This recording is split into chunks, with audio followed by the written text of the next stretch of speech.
प्यारे दोस्तों, आप सभी को मिस्टर बजरंग का प्यार भरा नमस्कार और शुभकामनाएं।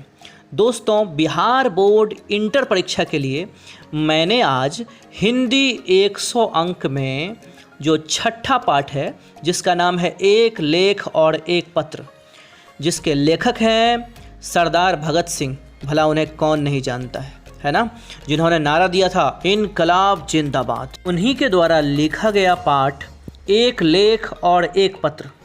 दोस्तों, आपसे पूछा जाए कि एक लेख और एक पत्र के लेखक कौन हैं, तो भगत सिंह।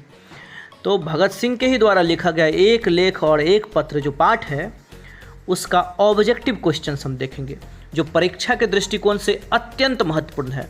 इस पाठ से ऑब्जेक्टिव आने के बहुत ज़्यादा आसार हैं। और जैसा कि आप सभी जानते हैं प्यारे दोस्तों कि बिहार इंटर परीक्षा में आपको 50 अंक के सिर्फ ऑब्जेक्टिव क्वेश्चन पूछे जाएंगे।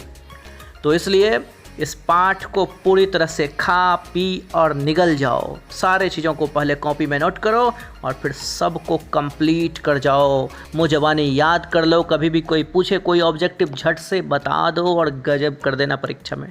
ठीक है, तो चलिए हम बढ़ते हैं। अब हम ऑब्जेक्टिव की ओर बढ़ेंगे, उससे पहले मैं यह बताना चाहूँगा कि आप में से कुछ वैसे बच्चे होते हैं जो बार बार हमें कमेंट्स में पूछा करते हैं, बार बार फ़ोन करके हमसे पूछते हैं कि सर आपकी कोई क्लासेज है क्या आप ऑफ़लाइन क्लास भी देते हैं ऑनलाइन के अलावे।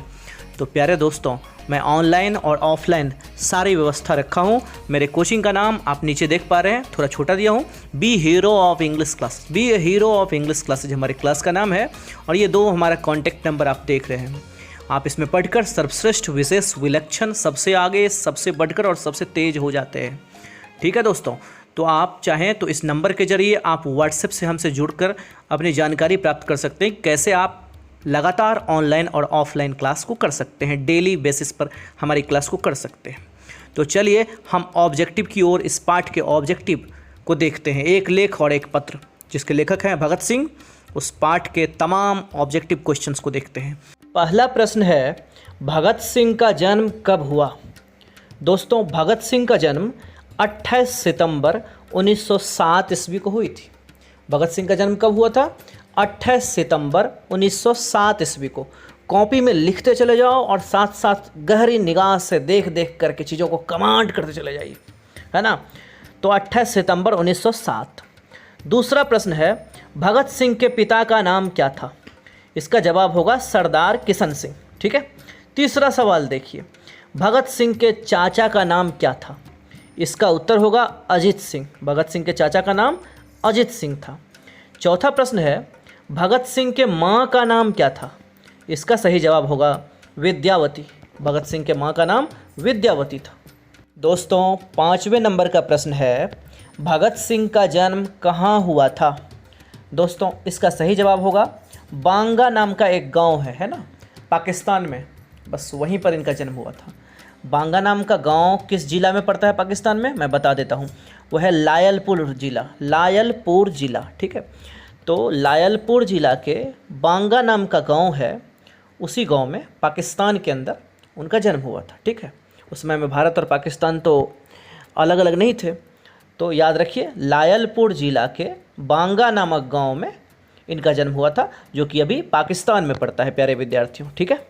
छठा प्रश्न है, भगत सिंह किसका चित्र पॉकेट में रखते थे? भगत सिंह हमेशा किसका चित्र पॉकेट में रखते थे? इसका सही जवाब होगा करतार सिंह सराभा। प्यारे दोस्तों, करतार सिंह सराभा पुराने ज़माने में भगत सिंह से भी बहुत पहले एक बहुत बड़े क्रांतिकारी हुआ करते थे, जो कि अंग्रेज़ों से लड़ते थे, अंग्रेज़ों को भारत छोड़ने के लिए विवश करते थे। और जब भगत सिंह मात्र 7-8 वर्ष के ही थे, उसी समय सरदार करतार सिंह सराभा को भगत सिंह ने अपना आदर्श मानना शुरू कर दिया, अपना एक तरह से गुरु मानना शुरू कर दिया दोस्तों। और उन्होंने ठान लिया कि मैं भी ऐसा ही क्रांतिकारी बनूंगा और अंग्रेज़ों के दांत खट्टे कर दूंगा। और इस तरह से यदि फांसी पर भी हमें चढ़नी पड़ेगी तो हम चढ़ने के लिए तैयार हो जाएंगे दोस्तों। ठीक है। तो इन्हीं को देखकर, इन्हीं को आदर्श मानकर भगत सिंह आगे बढ़ना शुरू किए और जीवन में एक बहुत बड़े क्रांतिकारी के रूप में उभरे और बाद में फांसी की सज़ा मिली। चलिए, 7वां प्रश्न है, भगत सिंह के आदर्श पुरुष कौन थे जिनके रास्ते पर चलते थे? पता ही है आप लोगों को, करतार सिंह सराभा, जिनका फोटो अभी अभी आपने देखा है। 8वां प्रश्न है, भगत सिंह का पैतृक गांव कहाँ था? पैतृक गांव मतलब जहाँ उनके पूर्वज लोग रहे थे, जहाँ पर उनका जमीन जायदाद सब कुछ हुआ, वो जगह। इसका जवाब होगा खटकर कलां, पंजाब, जो पाकिस्तान में नहीं है, पंजाब के अंदर खटकर कलां एक गाँव है, वहीं पर उनका पैतृक गाँव। ठीक है, आज भी आप वहाँ जा सकते हैं, भारत के ही अंदर है। जन्म अलग जगह पर हुआ पाकिस्तान में, लेकिन पैतृक गांव जो इनका है वो खटकर कला में है, जो कि पंजाब में पड़ता है। ठीक है, अभी भी संग्रहालय में सारी चीज़ें इनकी रखी हुई है। ठीक है, चलिए 9वां क्वेश्चन है, भगत सिंह किस उम्र में क्रांतिकारी गतिविधियों में शामिल हुए? क्रांतिकारी वाला जो गतिविधि होता है, जैसे बम बनाना, अंग्रेज़ों के खिलाफ ये करना वो करना, ये सब तमाम चीज़ों के क्रांतिकारी चीज़ों में कि अंग्रेज़ों से लड़ने के लिए वो कब जो है शामिल हुए उसमें, क्रांतिकारी गतिविधि में? दोस्तों इसका सही जवाब होगा 12 वर्ष की उम्र में। ठीक है, तो 12 क्रांतिकारी गतिविधि के बारे में पूछा जाए तो बोलेगा 12 वर्ष की उम्र में वो क्रांतिकारी गतिविधि में शामिल हो गए। 10वां प्रश्न है, भगत सिंह किन से प्रभावित थे? भगत सिंह जो थे वो कौन से महान व्यक्ति थे जिनसे प्रभावित थे? एक तो आदर्श पुरुष उन्हें मानते थे, करतार सिंह को, लेकिन प्रभावित किन से थे बहुत ज़्यादा? तो इसका जवाब होगा कार्ल मार्क्स। कार्ल मार्क्स, आपने इतिहास में नाम जरूर सुना होगा। ठीक है, याद रखिएगा। दोस्तों यदि आपने अभी तक हमारे YouTube चैनल को सब्सक्राइब नहीं किया है तो अब क्यों देर कर रहे हो? अरे बहुत कुछ सीखना है, जल्दी से नीचे के लाल बटन को दबाकर इसे सब्सक्राइब कर लो और बेल आइकन भी दबा लेना, ताकि हर नई जानकारी सबसे पहले आपको मिल सके। तो चलिए तेज़ी से 11वें प्रश्न को देखते हैं। भगत सिंह को महात्मा गांधी और कांग्रेस से मोह भंग कब हुआ? मतलब जो पहले महात्मा गांधी और कांग्रेस से एकदम जुड़े हुए थे, लेकिन उस सबसे मोह कब भंग हो गया? इन सबसे कब नफरत हो गई उन्हें? इसका जवाब होगा 1922 ईस्वी। 1922 ईस्वी। ठीक है, और उसी समय में एक और घटना हुआ, ध्यान से सुनिएगा। 12वां प्रश्न है, चौरी चौरा कांड कब हुआ? ठीक है, इसका सही जवाब होगा 1922 ईस्वी। तो याद रखिएगा, महात्मा गांधी और कांग्रेस से मोहभंग जो है भगत सिंह का 1922 ईस्वी में हुआ, और चौरी चौरा कांड जो था वो भी 1922 ईस्वी में ही हुआ था। अच्छे से लिख लिख कर, बार बार देख देख कर चीज़ों को बिल्कुल कमांड कर लीजिए, इसमें से सवाल जरूर रहेंगे। दोस्तों 13वें नंबर का प्रश्न है, भगत सिंह ने चंद्रशेखर आज़ाद के साथ मिलकर किस संघ का गठन किया? है ना, इसका सही जवाब होगा हिंदुस्तान समाजवादी प्रजातांत्रिक पार्टी। ध्यान से याद करिएगा, 2 4 5 बार देखोगे कमांड हो जाएगा। किस संघ का गठन किया चंद्रशेखर आज़ाद और भगत सिंह ने मिलकर? जवाब होगा हिंदुस्तान समाजवादी प्रजातांत्रिक पार्टी। थोड़ा बड़ा नाम है, देखिएगा बार बार याद हो जाएंगे। 14वें नंबर का प्रश्न है, कुलबीर सिंह और कुलतार सिंह, कुलबीर सिंह और कुलतार सिंह भगत सिंह के कौन लगते थे? इसका सही उत्तर होगा भाई। ठीक है, कुलबीर सिंह और कुलतार सिंह भगत सिंह के भाई लगते थे। दोस्तों मेरे 15वें नंबर का प्रश्न है, गणेश शंकर विद्यार्थी किस पत्रिका का संपादन करते थे? इसका सही जवाब होगा प्रताप। गणेश शंकर विद्यार्थी प्रताप नाम की एक पत्रिका आती थी उस समय में, उसी का संपादन करते थे। ठीक है, चलिए 16वें नंबर का प्रश्न को देखिए, भगत सिंह सरकार के किस राय पर खफा थे? है ना, खफा मतलब नाराज। भगत सिंह जो थे वो सरकार का कौन सा विचार था जिस पर वो खफा थे, नाराज रहते थे? इसका सही जवाब होगा छात्र को राजनीति से दूर रखने की राय पर। ठीक है, अंग्रेज सरकार जो थी उस समय की, वो छात्र को राजनीति में आने नहीं देना चाहती थी। ठीक है, कोलकाता, अमृतसर जैसे जगहों पर और अलग अलग जगहों पर देश के जो सरकार होती थी, जो भी बच्चा ग्रेजुएशन करना चाहता था, है ना, उसे उससे पहले लिखाया जाता था कि तुम राजनीति में शामिल नहीं होगे तभी तुम ग्रेजुएशन कर सकते हो, तभी वो फॉर्म भरा जा सकता है। तो ऐसी चीज़ थी। तो इसी चीज़ से सरकार के जो है ना, इसी विचार से, इसी राय से सरकार के भगत सिंह जो थे वो खफा रहते थे, सरकार से नाराज रहते थे। तो दोस्तों 17वां प्रश्न है, भगत सिंह ने केंद्रीय असेंबली में अपने मित्रों के साथ बम कब फेंका? देखो, केंद्रीय असेंबली अंग्रेज लोगों का होता था, एक सभा होता था अंग्रेज के उच्च अधिकारियों का। जैसे अभी पार्लियामेंट होता है, संसद भवन, तो जहाँ पर उच्च उच्च अधिकारी जो मंत्री होते हैं सब बैठते हैं, वैसे ही अंग्रेज लोगों के एक सभा का जगह होता था जिसका नाम था केंद्रीय असेंबली। ठीक है, उसी में उन्होंने बम फेंका था। वही पूछा जा रहा है कि कब फेंका था, तो इसका सही जवाब होगा 8 अप्रैल 1929 ईस्वी को। दोस्तों उनके दोस्त थे राजगुरु और बटुकेश्वर दत्त, इन लोगों के साथ उन्होंने बम फेंका था। ठीक है, कब फेंका था? 8 अप्रैल 1929 ईस्वी को, याद कर लीजिए। 18वां प्रश्न है, भगत सिंह के अनुसार आत्महत्या क्या है? भगत सिंह आत्महत्या को क्या मानते थे? इसका जवाब होगा कायरता, यानी कि डरपोकपन। आप किसी चीज़ से डर गए हैं, परेशान हैं, इसलिए आप मौत को गले लगा लिए, आत्महत्या कर लिए। ठीक है, तो ये याद रखना है आपको पूरे। चलिए 19वां प्रश्न है, 1914 ईस्वी में भगत सिंह किस पार्टी की ओर आकर्षित हुए? किस पार्टी से उनको लगाव हो गया बहुत छोटे उम्र में? इसका उत्तर होगा गदर पार्टी। क्या होगा? गदर पार्टी। 20वां प्रश्न है, 1926 ईस्वी में भगत सिंह ने अपने नेतृत्व में, यानी अपना पूरा सबका नेता बन करके, है ना, 1926 ईस्वी में भगत सिंह ने अपने नेतृत्व में किस पार्टी का गठन किया? जिसके वो नेता थे, है ना, किस पार्टी का गठन किया? इसका सही जवाब होगा नौजवान भारत सभा। नौजवान भारत सभा। चलिए 21वां प्रश्न है, प्रिंस क्रोपोटकिन कौन थे? प्रिंस क्रोपोटकिन कौन थे? इसका सही जवाब होगा अर्थशास्त्र का विद्वान। अर्थशास्त्र का विद्वान, याद रखिएगा। दोस्तों 22वां प्रश्न है, भगत सिंह को किस षड्यंत्र में फांसी की सज़ा दी गई? यानी कौन सी वो साजिश किए थे जिसमें फांसी की सज़ा दी गई? इसका सही जवाब होगा लाहौर षड्यंत्र। वो जो उस काम को अंजाम दिए थे केंद्रीय असेंबली में बम फेंकने का, वो केंद्रीय असेंबली लाहौर में ही था। ठीक है, तो लाहौर षड्यंत्र, लाहौर में साजिश जो उन्होंने किया, उसी की जो है सज़ा उन्हें मिली, फांसी की सज़ा मिली। ठीक है, बम फेंकने का। चलिए अगला क्वेश्चन यानी कि 23वां प्रश्न है, मैं नास्तिक क्यों हूँ? यह लेख किसका है? यह जो निबंध है, लेख जो है, यह किसका है? कौन लिखे हैं? इसका सही जवाब होगा भगत सिंह। 24वें नंबर का प्रश्न है, भगत सिंह ने कैसी मृत्यु को सुंदर कहा? भगत सिंह के अनुसार कौन सी मृत्यु सुंदर है?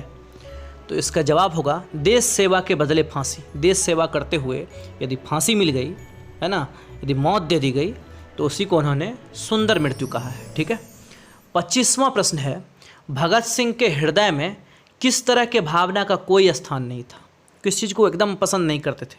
उत्तर होगा प्यार मोहब्बत। ये जो लड़के लड़कियों का जो प्यार मोहब्बत होता है, प्रेम प्रसंग, प्रेम वगैरह, प्यार मोहब्बत, वो सब उन्हें पसंद नहीं था। ठीक है, 26वां प्रश्न है, भगत सिंह को अपने सज़ा के संबंध में क्या आभास हो रहा था?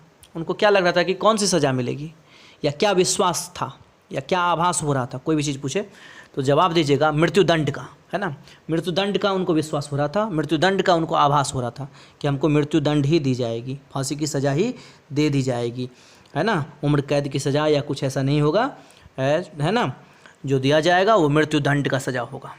तो देखिए 27वां प्रश्न है, भगत सिंह गणेश शंकर विद्यार्थी के द्वारा निकाली गई किस पत्रिका से जुड़े थे? मतलब भगत सिंह जो थे वो गणेश शंकर विद्यार्थी की कौन सी ऐसी पत्रिका थी जिसमें वो भी लिखते थे, है ना। तो इसका सही जवाब होगा प्रताप। प्रताप नाम की जो गणेश शंकर विद्यार्थी की पत्रिका चलती थी, उस पत्रिका में भगत सिंह भी जुड़े हुए थे, वो भी अपनी बातें लिखा करते थे। ठीक है, 28वें नंबर का प्रश्न है, भगत सिंह ने किस किस पुस्तक का अनुवाद किया था? अनुवाद, ट्रांसलेशन, है ना। तो देखो सचिंद्रनाथ सन्याल साहब की एक पुस्तक थी बंदी जीवन, उस किताब को उन्होंने अनुवाद किया, और डॉन ब्रीन साहब की आत्मकथा थी, है ना, अपनी जीवनी उनकी, तो उसका भी उन्होंने अनुवाद किया था। यही दोनों किताब का उन्होंने अनुवाद किया था, डॉन ब्रीन साहब की आत्मकथा का और सचिंद्रनाथ सन्याल साहब की लिखी हुई किताब बंदी जीवन का। ठीक है, याद रखिएगा। चलिए अब हम लोग तेजी से 29वें प्रश्न की ओर बढ़ते हैं। मतवाला पत्रिका कहाँ से निकलती थी? पूछा जा सकता है कि एक पत्रिका थी मतवाला, वो कहाँ से निकलती थी, कहाँ से प्रकाशित होती थी? इसका सही जवाब होगा कलकत्ता। अब तो कोलकाता हो गया है, लेकिन पहले उसका नाम कलकत्ता था। ठीक है, 30वां प्रश्न है, बंदी जीवन किनकी रचना है? याद करिए, आपको याद आ जाएगा, सचिंद्रनाथ सन्याल, है ना, जिस किताब को भगत सिंह ने अनुवाद किया था, है ना। चलिए अगला 31वां प्रश्न है, भगत सिंह किस चीज़ को घृणित और कायरतापूर्ण मानते थे? इसका सही उत्तर होगा आत्महत्या। आत्महत्या को भगत सिंह घृणित और कायरतापूर्ण मानते थे। तो चलिए 32वां प्रश्न को देखिए, भगत सिंह की मौत कितने वर्ष की उम्र में हुई? उन्हें जो फांसी दी गई वो कितने वर्ष की उम्र में थे वो तब? इसका सही जवाब होगा 23 वर्ष। ठीक है, 33वां प्रश्न है, भगत सिंह को फांसी कब दी गई? उत्तर होगा 23 मार्च 1931 ईस्वी। 23 मार्च 1931 ईस्वी को जो है 23 वर्ष की उम्र के थे भगत सिंह, उस समय उन्हें फांसी दे दी गई। 34 नंबर का प्रश्न है, भगत सिंह को फांसी कितने बजे दी गई? इसका सही जवाब होगा शाम के 7:43 33 मिनट पर। ठीक है मेरे प्यारे दोस्तों, 35वां नंबर का प्रश्न है, भगत सिंह के द्वारा लिखे गए कुछ निबंध। भगत सिंह जो कुछ निबंध लिखे, निबंध यानी कि लेख, जैसे गाय पर लिखते हैं, भ्रष्टाचार पर लिखते हैं, वैसे निबंध होता है ना, लेख। तो उनके द्वारा लिखे गए कुछ निबंध का नाम बताना है। तो जैसे विद्यार्थी और राजनीति है, युवक, अछूत समस्या, सत्याग्रह और हड़तालें, विश्व प्रेम, बम का दर्शन, ये सब भगत सिंह के द्वारा लिखी गई महत्वपूर्ण निबंध है, जिसे आप लेख भी कहते हैं। और आप जो एक पत्र और एक लेख जो पढ़े हैं चैप्टर, है ना, वो भी एक लेख ही है, वो भी एक निबंध ही है। तो परीक्षा में 4 ऑप्शन होगा, तो निबंध को आप चुन सकते हैं। पूछे उस पाठ के बारे में कि क्या है, तो निबंध बोल दीजिएगा। ठीक है, यदि आपको हमारे द्वारा पढ़ाए गए ये सभी ऑब्जेक्टिव समझ में आए हैं, आपने लिखा और इसे कमांड किया है और कुछ भी आपको समझ में आई है, तो बिल्कुल इस चैनल को सब्सक्राइब, लाइक और शेयर करें, ताकि हमारा मनोबल बढ़े और मैं ऐसे ही खूबसूरत वीडियोज़ इंग्लिश, हिंदी और मैथिली जैसे सब्जेक्ट्स में भी लाता रहूं और आपको ज़्यादा से ज़्यादा तेज़ बनाता रहूं। Thanks for watching, God bless you all.